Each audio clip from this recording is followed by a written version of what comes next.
Katika video ya leo nitaenda kukuelekeza jinsi ya kutumia wifi yoyote bure, hata kama ikiwa na password. Basi tizama hii video mwanzo mpaka mwisho na ujifunze jinsi ya kuunganisha wifi yoyote iliyokuwepo mtaani kwako ambao yenye password. Unaweza kuunganisha na ukatumia bure kabisa. Basi tizama hii video moja kwa moja. Tutaenda kuingia katika setting ya simu yetu hapo, kisha tutaletwa sehemu ya hapa. Sasa hatua inayofuata nisikilize kwa makini. Utaenda sehemu ya juu palipoandikwa connections, hapo kwa juu hapo utaenda kupabonyeza hapo. Ukishapabonyeza utaletwa sehemu ya hapa, utaenda sehemu iliyoandikwa wifi, utaibonyeza, utaletwa sehemu ya hapa. Sasa naomba unisikilize kwa makini hapo.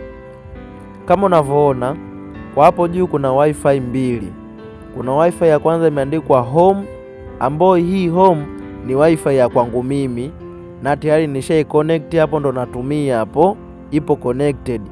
Na kuna wifi ya chini hapo imeandikwa Nashim Ahmed. Hii sio wifi yangu, hii ni wifi ya jirani yangu hapo, na sasa mimi sijui password yake, nataka niitumie. Sasa ikitokea labda wifi yangu bando limeisha, nimeshindwa kuilipia, sasa nataka nitumie bando la wifi ya hii ya jirani yangu, wifi ya jirani yangu, alafu mimi password sijui, basi nitaenda kukuelekeza jinsi ya kuiconnect na uitumie bure kabisa bila kutumia password. Sasa moja kwa moja tutaenda kwanza option ya kwanza hapo, tizama kwa makini. Sasa hatua inayofuata tutaenda kuibonyeza hii wifi ya chini iliyoandikwa Nashim Ahmed, ambayo password hii hatuijui password yake hata kidogo, na sasa tunataka kwenda kuiunganisha na tuweze kutumia bando lake. Sasa moja kwa moja tutaenda kuibonyeza hii wifi, tizama kwa makini hapo. Nitaibonyeza wifi hapo, nikishaibonyeza itaniletea option ya maneno. Nitaenda katika maneno ya chini yaloandikwa manage network setting, nitaenda kuyabonyeza, kisha itanileta sehemu ya hapa, inaniambia nijaze password ya hii wifi ili niweze kutumia bando lake.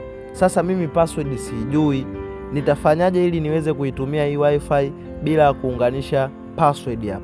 Basi tizama kwa makini eneo hili, usijaze chochote, achana napo hapo. Tizama hizi setting nitakazoenda kuzifanya hapo. Moja kwa moja nitaenda sehemu iliyoandikwa view more hapo, nitaenda kupabonyeza, nadhani ushapaona, nitapabonyeza kisha wataletea setting hizi hapa. Sasa cha kufanya utaenda sehemu ya juu alipoandika IP setting, utaenda kupabonyeza hapo, nadhani ushapaona. Ukishapabonyeza utaletewa maneno mawili hapo, utaenda neno la juu liloandikwa DHCP, utaenda kupabonyeza hapo, nadhani ushapaona, nitapabonyeza hapo. Na nikishapabonyeza nitaenda neno la chini palipoandikwa prox, pia nitaenda kupabonyeza hapo. Nikishapabonyeza nitaenda neno la juu kulibonyeza liloandikwa nani, nitalibonyeza hilo. Na nikishalibonyeza nitaenda neno la chini liloandikwa metered network hapo, nadhani umepaona hapo sehemu ya hapa nilipokuwekea kidude cha box.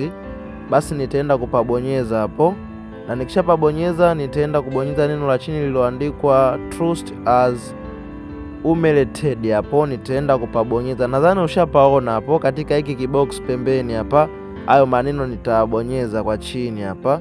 Na nikishabonyeza tayari nitaenda maneno ya chini yaliyoandikwa MAC address type hapo, nitaenda kuyabonyeza. Na nikishabonyeza nitaenda kubonyeza ili neno la juu liloandikwa random MAC hapo, nitaenda kupabonyeza, nadhani ushapaona hapo eneo la hapo maneno yao juu, nitabonyeza. Nikishabonyeza nitaenda kubonyeza neno save kwa upande wa hapa chini hapa, na nikishabonyeza neno save nitaenda kuibonyeza ile wifi ambao naotaka kutumia bando lake, nitaibonyeza hapo. Sasa hapo mimi cha kufanya nitaenda kuibonyeza sasa hii wifi, na nikishaibonyeza moja kwa moja itaniambia connected kama unavyoona hapo. Sasa kama unavyoona hapo nimefanikiwa kuiconnect hii wifi bila kuandika password, na hivyo ndo jinsi ya kuconnect wifi yoyote ile ambayo ina password. Unaweza kuconnect na unaweza kuitumia. Kama mimi hapo naweza kuitumia hii wifi na ninaweza kuingia mtandaoni bila wasiwasi, na hata pia mwenye hii wifi hatojua kama mimi connect wifi yake, nitatumia bure kabisa. Naamini umejifunza kitu, na nakukumbusha usisahau kusubscribe katika chaneli yetu hii ya Mr Tech. Pindi utakaposubscribe itakusaidia wewe, pindi nitakapotuma video zangu utakuwa mtu wa kwanza kabisa kupata video zangu pindi nitakapopost. Basi niseme chao.